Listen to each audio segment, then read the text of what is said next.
తెలుగు రాష్ట్రాల్లోని రహదారులు ఎత్తురోడుతున్నాయి. ఎక్కడ చూసినా యాక్సిడెంట్లతో కుటుంబాలు చిన్నాభిన్నమవుతున్నాయి.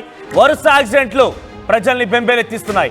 ఈ యాక్సిడెంట్లు చూస్తుంటే నిజంగా ఈ లైవ్ దృశ్యాలు సీసీ కెమెరాలు అడుగడుగునా ఉన్నాయి కాబట్టి యాక్సిడెంట్ యొక్క తీరుతెన్నులు చూస్తూ ఉంటే నిజంగా ఒళ్ళు గగ్గుర్లు పుడుతున్నాయి. నిజంగా చెప్పాలంటే ఒక రకంగా రోమాలు నిక్కబడుతుందని చెప్పొచ్చు. ఎందుకంటే ఇంత ఘోరాతి ఘోరంగా జనాలు మరణిస్తున్నారా చూడండి. ఇక్కడ దృశ్యాలు చూస్తుంటే అక్కడ యాక్సిడెంట్ దృశ్యాలు చూడండి. పూర్తిగా ఒక కారు, బహుశా ఇన్నోవా కార్ అయి ఉంటుంది, డైరెక్ట్గా వెళ్ళిపోయి ఫేస్ టు ఫేస్ డైరెక్ట్గా లారీని ఢీకొట్టింది. లారీ ముందు భాగాన్ని బలంగా ఢీకొట్టింది. ఈ ఢీకొట్టినటువంటి ఆ సీసీటీవీ దృశ్యాలు మీరు ఆర్టీవీ స్క్రీన్ పైన చూస్తున్నారు. అయితే కారులో ప్రయాణిస్తున్నటువంటి 6 స్పాట్లను మరణించారు. దాంట్లో 2 చిన్నారులు కూడా ఉన్నారు. ఆ 2 చిన్నారులకి తీవ్రంగా గాయాలయ్యాయి.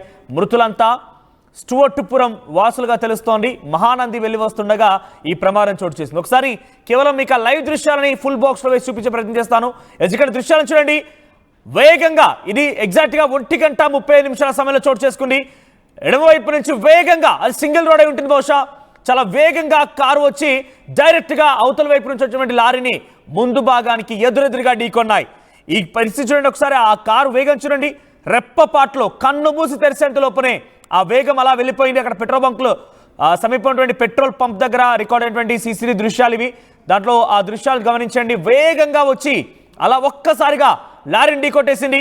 ఒక్కసారి కారు వెనుక భాగం పైకి లేచింది. ఆ తర్వాత లారీ కూడా చాలా వేగంగా ఉంది కాబట్టి అది కూడా బహుశా ఆ లారీలో కొంత లోడ్ కూడా ఉంది. సో హెవీ లోడ్తో ప్రయాణిస్తున్న లారీ కూడా.